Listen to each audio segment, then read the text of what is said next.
వే కళ్యాణి, మా ఫ్రెండ్స్ అంతా కలుద్దామని పిలిచారు. వెళ్ళి మాట్లాడేసి అక్కడే ఒక మంచి టీ తాగేసి వస్తానే. ఓ నేను చాయ్ బాగా చేయను కదా. అలా కాదు బుజ్జి, చాలా రోజుల తర్వాత ఫ్రెండ్స్ అంతా కలుస్తున్నా కదా, అలా వాళ్ళతో తిరిగేసి మైండ్ రిఫ్రెష్ చేసుకుని వద్దామని అంతే. ఓ అలా అయితే నాతో మాట్లాడితే మీ తలనొప్పి వస్తుంది కదా. అమ్మా తల్లి, 5 నిమిషాలు ఇలా వెళ్ళి అలా వస్తాను. పోలేదంటే పక్క నా ఫ్రెండ్స్ ఫీల్ అవుతారు. అంటే మీరు అనేది ఏంటి? మీకు మాత్రమే ఫ్రెండ్స్ ఉన్నారా, నాకు ఫ్రెండ్స్ లేరా? ఇంట్లోనే పనుండు అని చెప్పారు కదా. సరే వదిలే, నేను ఎక్కడికి వెళ్ళను. వాళ్ళకి ఫోన్ చేసి చెప్తా నేను రావట్లేదని. దేనికబ్బా నువ్వు రావట్లేదని చెప్తే హిట్లర్ అంటే పిల్ల మొగుడిని ఇంట్లోనే ఉంచేసింది గయ్యాలని వాళ్ళు అనుకోవడానికి కదా. అన్ని నువ్వే మాట్లాడతావు కదా కళ్యాణి. సరే అయితే వెళ్ళిరండి.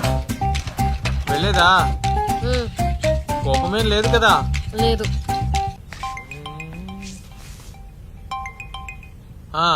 ఎప్పుడు వస్తారు? నేను ఇంకా ఇక్కడే ఉన్నానే. వెళ్ళండి, త్వరగా వచ్చేయండి. ఏమే ఎప్పుడు వస్తారు? 5 నిమిషాలు బుజ్జి, ఇలా వెళ్ళి అలా వస్తాను. సరే త్వరగా వచ్చేయండి. ఇది చంపేస్తుంది. ఏమే పోనీ ఎంతసేపు పడుతుందో అదైనా చెప్పండి. ఇంకా ఎంతసేపు రావడానికి? అలాగే వెనక్కి తిరిగి చూడు. ఓ ఇంత త్వరగా వచ్చారా? చాయ్ చేయనా?